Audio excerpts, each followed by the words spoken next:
Hello dear students, कैसे आप सभी। आज आपको शारीरिक शिक्षा में 3 क्वेश्चन की सीरीज में लेकर आया हूं। तो वो आप क्वेश्चन की सीरीज इस वीडियो के माध्यम से आप समझें। क्या है पहला प्रश्न है, मनोवैज्ञानिक समस्याएं किशोर किशोरियों को कैसे प्रभावित करती हैं।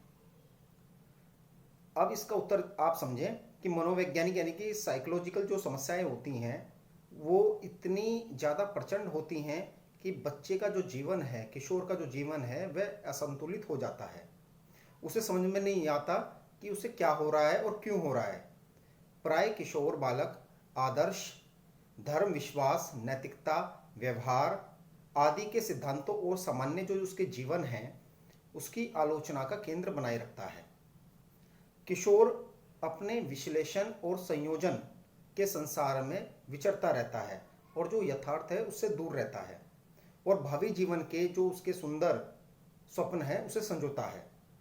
वह अपनी प्रबल इच्छाओं तथा समाज द्वारा जगाए गए नैतिक प्रतिबंधों के बीच एक द्वंद्व की स्थिति उत्पन्न कर देता है। अधिकांश जो किशोर होते हैं वो मानसिक दृष्टि से अपने आप को स्थिर नहीं कर पाते और वे अपरिपक्व लगते हैं, जिन्हें इस संसार में विचरण करना कठिन लगता है। साथ ही साथ एकाकीपन की अनुभूति, निम्न स्तर का आत्मविश्वास, आत्मसम्मान के विषय में अधिचेतना, परिवार, पाठशाला और सामाजिक वातावरण में उनकी समायोजन की समस्याएं रहती हैं। तो इस प्रकार से ये प्रश्न हमें ये समझा रहा है कि जो उसकी मनोवैज्ञानिक समस्याएं हैं वो क्या क्या हैं।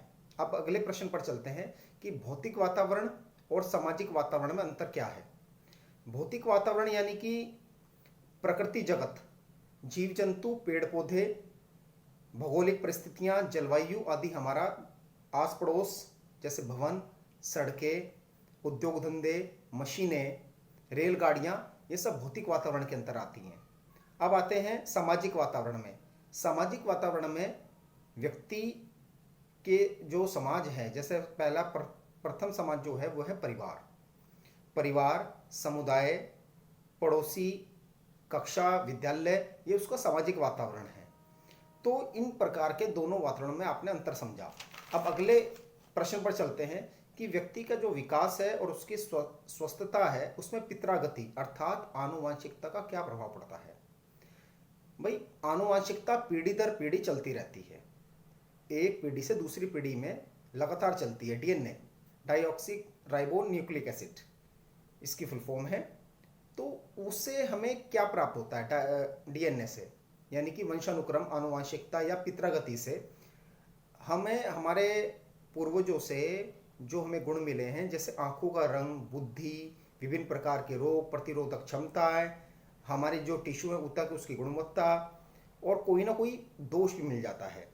साथ ही साथ हमें संबद्ध शारीरिक और मानसिक गुण का भी पता पितरागति से ही चलता है।